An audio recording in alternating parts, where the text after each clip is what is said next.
Most African Americans were bitterly opposed to the idea of colonization. In fact, some people date the beginning of the abolitionist movement not from William Lloyd Garrison's publication of the newspaper The Liberator in 1831, which some people say, but actually in 1817.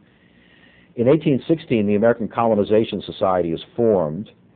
The colony of Liberia is set up in Africa as a place where colonized blacks from America will be sent.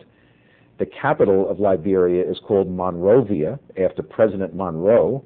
So this is, a pretty close connection.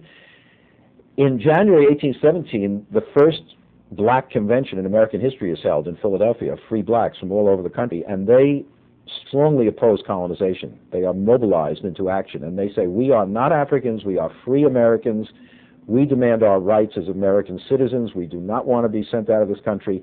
And in a sense, this is the beginning of the modern abolitionist movement, because what distinguishes abolitionists from many others is not just their hostility to slavery, but that they say black people must be recognized as Americans and given their rights as Americans. That's what makes them so unpopular in the North. Not that they attack slavery, which a lot of people will say, I'm attack slavery, but they say, no, we free the slaves and make them equal citizens in the country, and that's a very radical idea. Now, by the 1850s, there are some African Americans who do say there is no hope in this country, they'll never get equality. Martin Delany, a black abolitionist, actually goes to Africa and tours the Niger River Valley looking for a place where African Americans can emigrate to. Others look to Haiti or parts of Central America. This is different. This is voluntary emigration. It's different to say, okay, if black people want to leave, they should, than to say colonization, the government's going to ship you out whether you want to go or not. The number of African Americans who support emigration from the country is small. It's real, but it's small. It never really encompasses a large number of blacks in this period. A lot of the blacks who did go to Africa actually went as missionaries, religious missionaries, to try to uplift, as it were, the native Africans and teach them Christianity.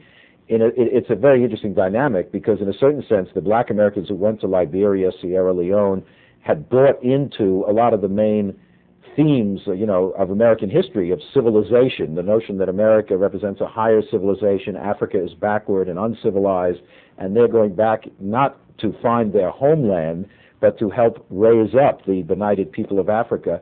And they discover, of course, that they are very different from Africans in some ways, and it's not a homecoming in that sense, it's a missionary endeavor. So the number of black Africans who actually go to live and want to become part of African society is quite small at this time.